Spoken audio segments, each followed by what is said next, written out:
مجھے کچھ عرصہ پہلے انڈیا سے ایک ای میل آئی اور ان کا جی یہاں پہ دیوبندیوں نے یہ مشہور کیا ہوا ہے کہ مولانا مودودی جو تھے وہ قادیانی تھے. آپ اندازہ کریں, طریقہ واردات آپ دیکھیں. میں نے کہا کوئی اور الزام نہیں ملا, اتنا بڑا الزام اس شخص پہ کہ جس نے سب سے مدلل کتاب قادیانیوں کے خلاف لکھی ہے نا, قادیانی مسئلہ, وہ مولانا مودودی نے لکھی ہے. یہ باقی جو یہ تحفظ مجلس ہے, ختم نبوت والے, یہ تو صرف یہ وہ ان کی عبارتیں نکالتے ہیں. اس طرح کی عبارتیں تو دیوبندیوں اور بریلویوں کے بزرگوں کی بھی موجود ہیں. وہ پاکٹ بک احمدیہ آپ قادیانیوں کی پڑھ لیں, انہوں نے ایسی لتر پریڈ کی ہوئی ہے نا ان کی کہ ہاں جی یہ غلط ہے, اے لکھیا جی کشف المحجوب وچ بھی, اے جناب اشرفی تھانوی صاحب دی سمانے وچ بھی لکھیا جی, اے جناب ملفوظات شریف وچ بھی لکھیا جی. آ جاؤ, مودودی صاحب پہلے بندے جنہوں نے علمی رد کیا ہے اس زمانے میں جب قادیانیوں کو لوگ کافر نہیں کہتے تھے. اور اس کی وجہ سے کہا گیا کہ مودودی رحمہ اللہ اس فتنے کے بانی ہیں کہ انہوں نے قادیانیوں کے خلاف ایک مہم برپا کی, گورنمنٹ نے ان کے خلاف مقدمہ بنایا, اس کے پیچھے پولیٹیکل ریزنز بھی تھی, لیکن پلیز یہ لی کہ اس نے فتنہ کھڑا کیا ہے.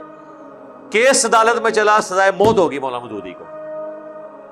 قادیانیوں کے خلاف تحریک چلانے پہ سزائے موت مولانا مودودی کو. آج جتنے لوگ ٹھیکیدار بنے ہوئے ہیں ان سے پوچھیں کہ یہ اس مسئلے کو کس طریقے سے ہینڈل کیا ہے انٹلیکچولی. بعد میں چلیں وہ اور دیوبندی بریلوی مولانا بھی انوالو ہو گئے بیچ میں. تو مولانا مودودی کو سزائے موت ہوئی اور وہ بڑا رکت انگیز منظر ہے. وہ اخبار میں جب چھپی, وہ اخبار گھر آئی, ان کی وائف نے وہ اخبار چھپا لی بچوں سے. وہ بڑا دردناک واقعہ وہ ان کے بچے سناتے ہیں. پھر ان کے ساتھ جو لوگ اٹیچ ہیں وہ بھی پھر ایک دلیری والے لوگ ہوتے ہیں نا.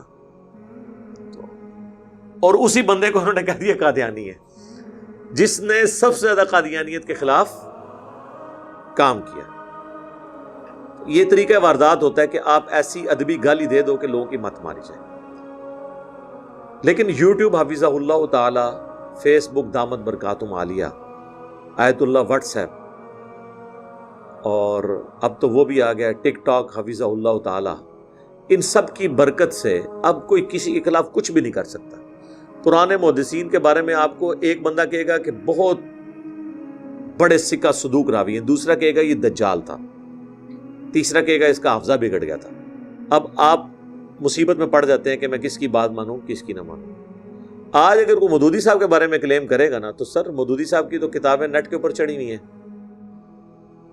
ان کی تعلیمات قرآن و سنت کے دلائل میں کئی ایک چیزیں میں نے بخاری مسلم سے خلافت و ملوکیت کا دفاع کر کے لوگوں کو بتا دیا کہ بھئی یہ مودودی صاحب نے کوئی اپنے گھر بیٹھ کے تو نہیں کتاب لکھی, یہ تو سارا مقدمہ بخاری مسلم میں موجود ہے.